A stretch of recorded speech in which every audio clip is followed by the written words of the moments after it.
at night turned into a struggle for his life. What's going on? Northbound, driving more than 70 miles per hour.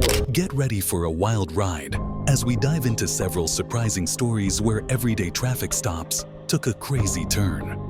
From chit-chat to sudden chaos, these incidents show how police work can go from calm to chaotic in an instant.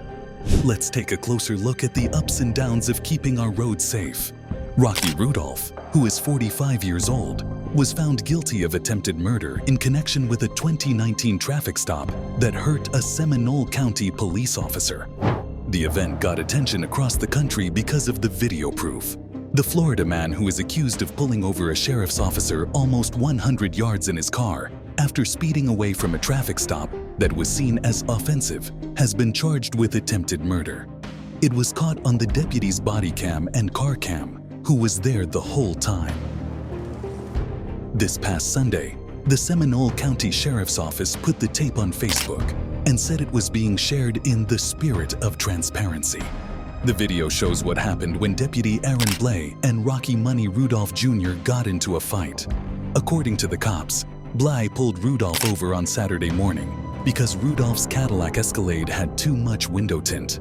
The 9-minute film shows that they start talking with some friendly banter.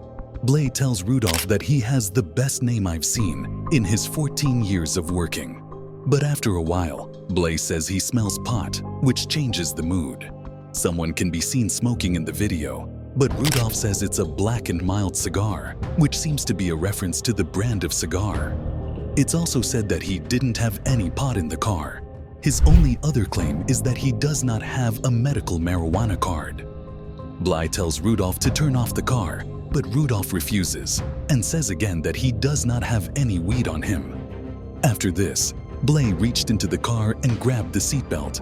Rudolph's car then took off quickly, taking the deputy with it. Around the middle of the video, Blay can be seen pulling out his gun and telling Rudolph to stop. "Raise your hands." While they are fighting, he points his gun at Rudolph and yells, "Put your F***king hands up." Again, Rudolph takes the gun and drives off, this time pulling the deputy for a while until Blaze passes out on the side of the road next to an expressway. The sheriff's office said that Blaze was taken to the hospital to get treatment for injuries that were not thought to be life-threatening. Investigators say Blaze fired many shots during the fight, hitting Rudolph in the leg. The CBS Orlando station WKMG reported that Rudolph, who had been guilty of a felony before, was finally caught after a manhunt that lasted more than 7 hours. There are charges against him for attempted murder and severe violence. The Orlando Sentinel reported that Sheriff Dennis Lemma said witnesses saw Rudolph throw a gun into some trees and that he had another gun in his car. According to the Florida Department of Law Enforcement, Blay was shot during the fight. The department has said it will look into what happened.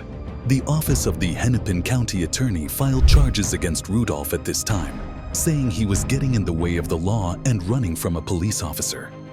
Both of them are crimes.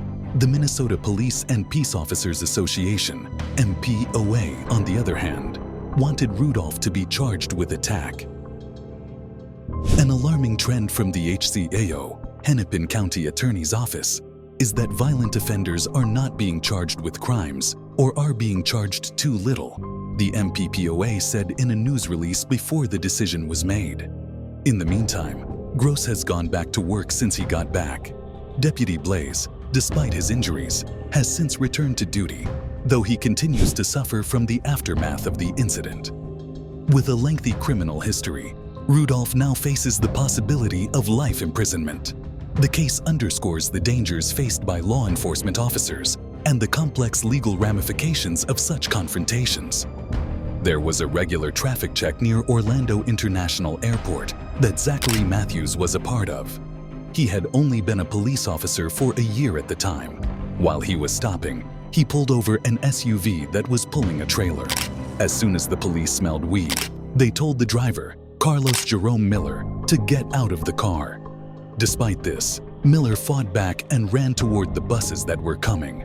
Officer Matthews was able to keep up with him and grab him, which kept him from getting hit by a car. After this bad thing happened, Miller pushed Officer Matthews, making him fall to the ground.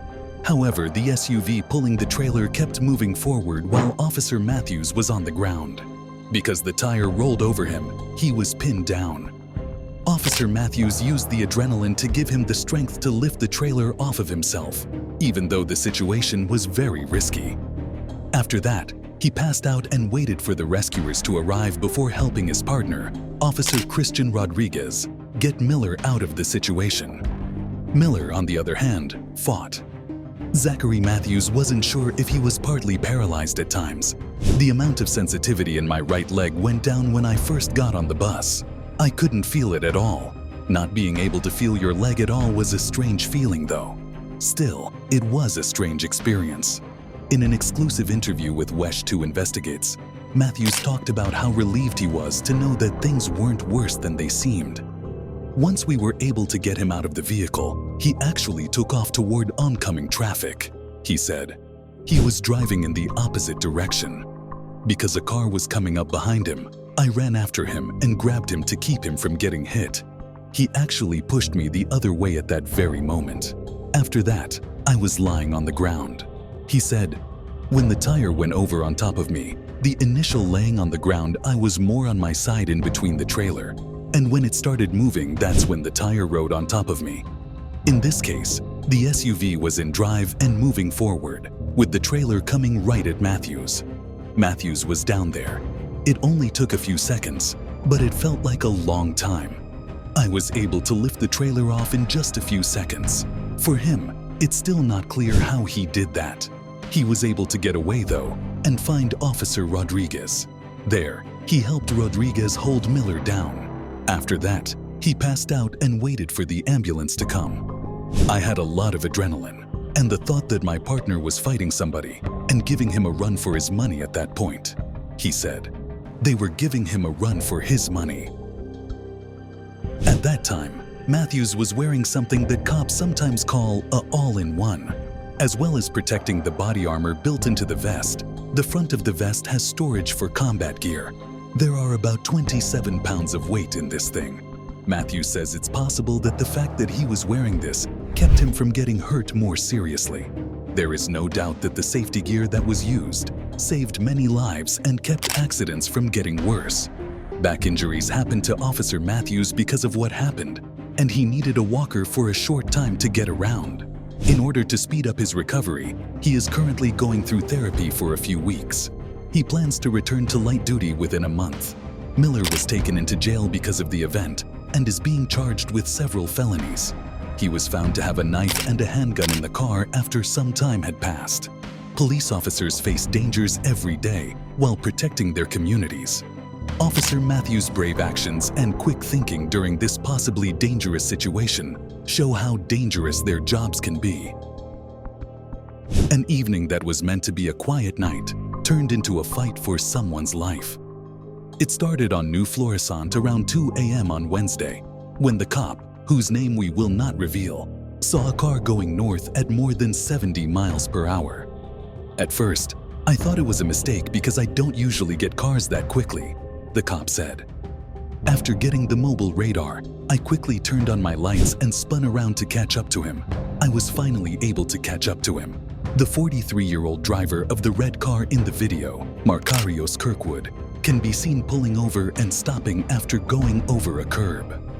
At that point, I'm thinking of driving while drunk, the cop said. I was thinking about driving under the influence of alcohol the entire time because of the speed he was going and the way he stopped. According to the video, you can see the police approaching the car. The police officer said he asked Kirkwood for his driver's license and insurance information. Kirkwood went right after finding the other one when he was told to follow the first one. He asked him questions to find out if he was drunk or high. "I'm looking around," he said. A short time later, the officer remembered telling Kirkwood to get out of the car so he could take a sobriety test. That's when the impossible happened. After seeing the video, he said, "I see the pocket knife and tell him to pull his hands up. The next thing I know, he's going for it again." This was what he meant by the fact that he had done so. Even though the cop was able to put Kirkwood in a headlock in the end, he kept moving forward. As he put it, Right here is when he reached for my gun. I used my left hand to push his hand away, and then I grabbed the gun with my right hand instead. He is ripping my hand apart while I hold the gun. According to the officer, Kirkwood was finally put in handcuffs. The cop also asked for help in an emergency way. The police officer said the attack lasted about 2.5 minutes, but it seemed like it went on forever. The police officer admitted that watching the video was hard for him, but Chief Vince Delia said it was even harder for him. When asked about what was going on, Delia said, "It breaks my heart to see a police officer in that position where deadly force could happen at any time. Our unwritten rule is to always make it home, and he was able to follow it in this case. This is the most important goal, to always make it home from work." As the cop left the police station, small bruises showed up on his hands and elbows. The other person, Kirkwood, is being held on a $50,000 bail bond and is being charged with attack. He was also given parole in 2012 for a number of charges that had been made against him in the past. In multiple cases like these, what starts as a basic traffic stop can quickly spiral into a frightening situation for everyone involved. These incidents remind us of the dangers faced by police officers during routine encounters. As communities discuss how to keep both officers and civilians safe, it's clear that ongoing conversations and changes are needed to improve the way we handle these situations on our roads.